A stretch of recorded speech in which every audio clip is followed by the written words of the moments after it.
Hello, Steve Arnold from Science Channel's Meteorite Man television program.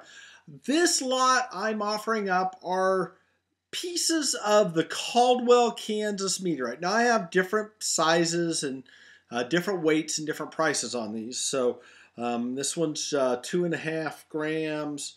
This one's 1.5 grams. So a little bit different ones. This has kind of an interesting story to it. One of my favorites of all time. One of the reasons why is that it took me so long. I don't know, it took like 11 years for me to pull this one in.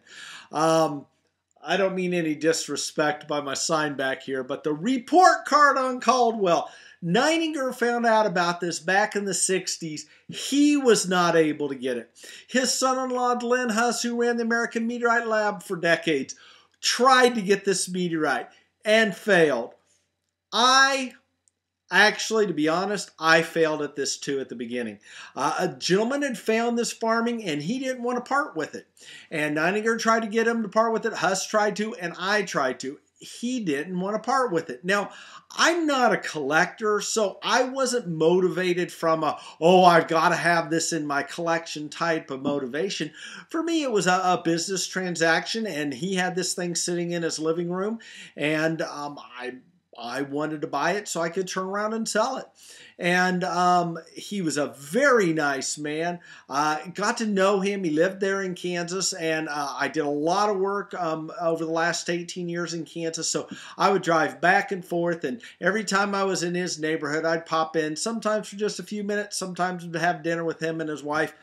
And he never wanted to sell. And that was fine. And here a couple years back, I stopped by. No one was home. I left a business card, told the guy hello, and moved on. And I ended up getting a phone call a couple weeks later from his son, who had said that his father had passed away. And he said, I noticed your business card. You're a meteorite dealer. Would you be interested in buying the meteorite? And it was like, yeah. So ended up making a deal with the heirs of the family and was able to acquire the rock. And so, it's not that Neininger wasn't great. It's not that Huss wasn't great. They did things. There's no way I'm going to even be able to touch it. But my persistence of just sticking it out and sticking it out. And the bottom line was I just kind of outlived them all. So for me, that's a really fascinating, exciting part about this story.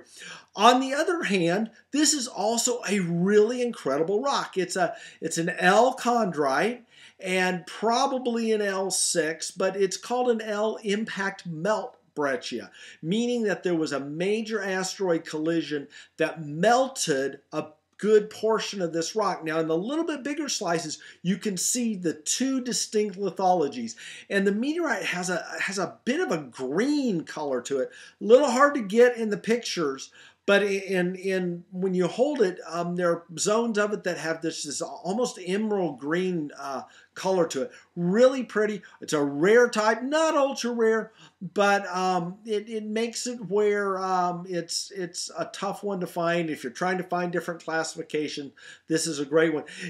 Nonetheless, even around $8 a gram, 2.5 gram one it's a $20 piece. All right, you can get bigger pieces of other types of chondrites for $20. You can get a lot smaller pieces of other chondrites for only $20. So these all have kind of a supply and demand and the type that they are, and of course the story that goes with it. I'm a little bit proud of it, but not so much so that I'm pricing this. There's not really that much of a premium. It's an L impact melt. It's from Kansas, from the United States. It's got the historical record to it, and it's a great little meteorite. Be a great one to add to your collection.